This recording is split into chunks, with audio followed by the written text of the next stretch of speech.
Hey friend, welcome to the Bible Tract Echoes radio broadcast. I'm Michael McCurry, your host. Thank you so much for joining me once again today.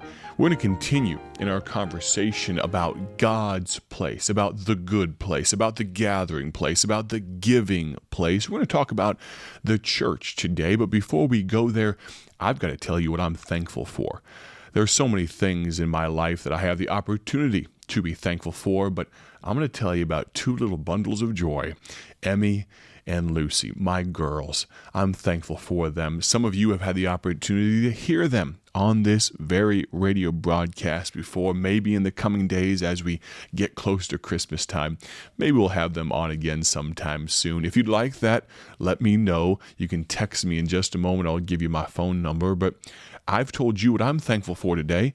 Will you tell me what you are thankful for today? You see, the entire week of Thanksgiving, we are going to do a listener-driven week of broadcast and share items and things that you are thankful for. You can tell me what you're thankful for, and you can tell me if you want to hear my two girls on this broadcast again.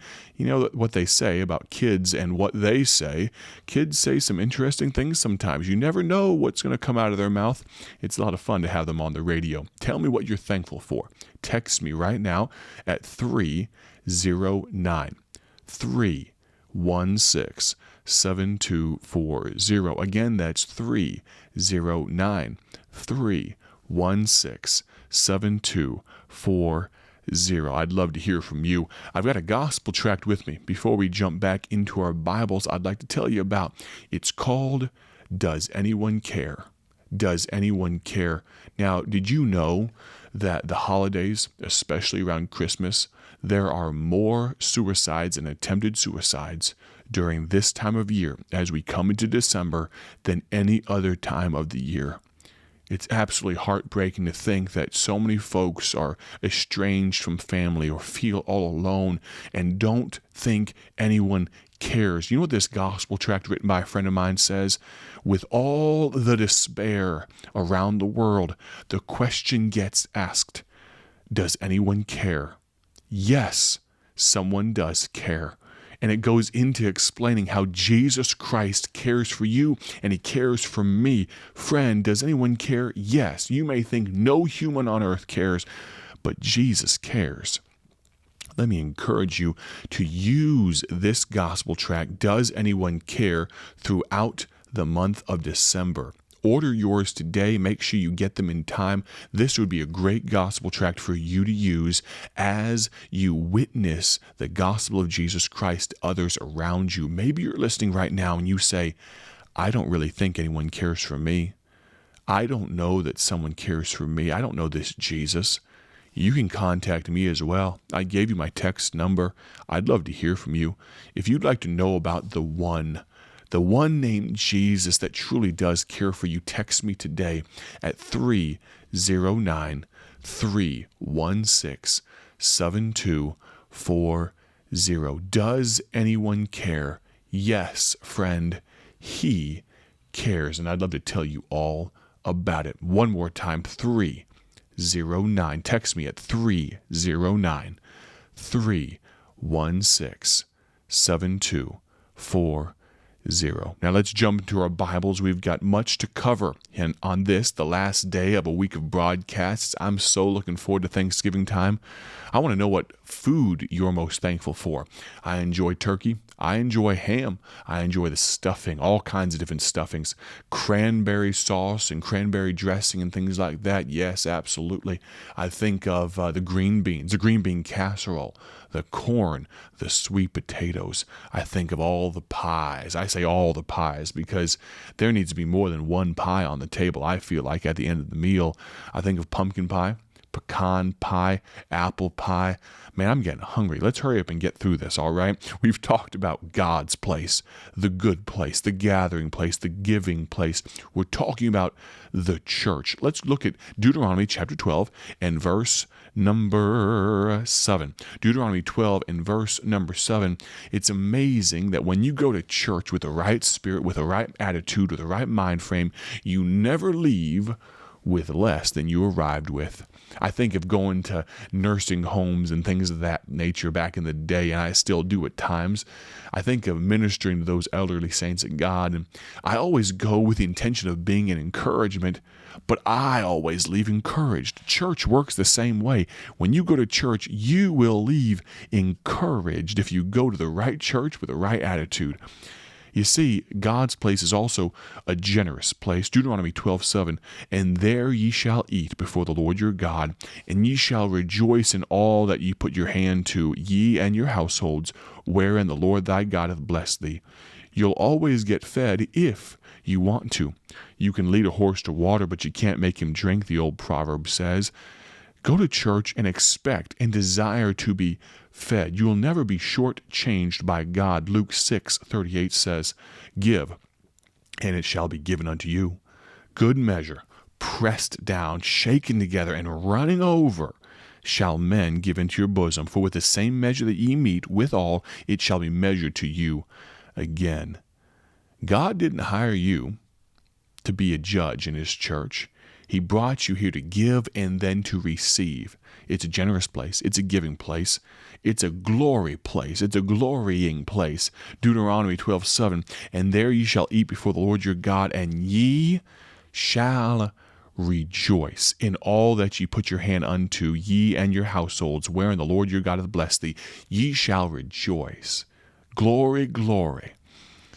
Psalm 122 verse 1 says, a song of degrees of David, I was glad when they said unto me, let us go into the house of the Lord. Psalm 100 verse 4, enter into his gates with thanksgiving and into his courts with praise. Be thankful unto him and bless his name. 1 Thessalonians 5:16, rejoice evermore. You would think that the church would be one of the easiest places to rejoice. And I believe it's very likely that many of you listening right now, you probably have a fun, a happy, I'm not talking about strobe lights and bounce houses. I'm talking about a place where you can spiritually be fed, be full, and enjoy the presence of the Lord. But there are some places, some churches, they're the most depressing places I've ever been. These things ought not so to be. I think we don't understand sometimes that God wants us to glory in his place. 1 Kings chapter 8 verse 10, and it came to pass when the priests were come out of the holy place, that the cloud filled the house of the Lord, so that the priests could not stand to minister because of the cloud, because the glory of the Lord had filled the house of the Lord. It's a glorying place. It's a generous place. It's a guarded place. Deuteronomy chapter 12 verse 2 through 4. We've been all over this passage here, but verse 2 says, ye shall utterly destroy all the places. Talking about churches? Well, the churches to the false gods. Ye shall utterly destroy all the places wherein the nations which ye shall possess served their gods, upon the high mountains, upon the hills, under every green tree. And ye shall overthrow their altars, and break their pillars, and burn their groves with fire. And ye shall hew down, cut down the graven images of their gods, and destroy the names of them out of that place. Ye shall not do so unto the Lord your God. There are some things, friend, that need to be kept out of the church. There are some places that need to be avoided if church is going to be a focal point of your life. You realize, friend, that your church, it was founded, created, instituted by God. Well, when you own something, as we talked about previously this week on Wednesday, that this is God's place, that he's the owner thereof, you get a little particular about how people treat it, about what they bring. Have you ever owned a car? And someone comes in with a greasy hamburger and they start wiping their hands on the seats and dropping French fries all over the place. And you think, clean up your mess. Don't do this to I own this car. Treat it with some respect. Well, friend, for the same reason that some of you make people take their shoes off before they come into your home because you don't want to clean it and for people to dirty it all over the place, for that same reason, there are some things that God wants us to guard and keep out of his place. It is a governed place. Deuteronomy 12:8. Ye shall not do so after all the things that we do here this day. Every man whatsoever is right in his own eyes. What God says here is, you folks right now, you've been doing what's right in your own eyes, but in my place, in my habitation, you're not doing that. We don't do what's right in our own eyes in God's place in the church. It's a generous place. It's a glorying place, a guarded place, a governed place. It's a generational place. How do you expect your church to be around for your kids and your grandkids if you never darken the door of that place? Let's put the rubber down on the road, friend. If you don't go to church, how do you expect your kids? Friend, our children will do in excess what we do in moderation. Our children will do in excess what we do in moderation, and our grandchildren only double the more. So when you decide that church is not important and you don't go, your children will decide that church is a place to be avoided, and they will most certainly not go. Church is not just a place for us to sit down on Sunday morning, bless me for this week, and off we go about our day. Church is a governed place. It's a guarded place. It's a glorying place, a giving place, a generous place, a good place. It's God's place. It's a generational place. Exodus chapter 12, verse number 26.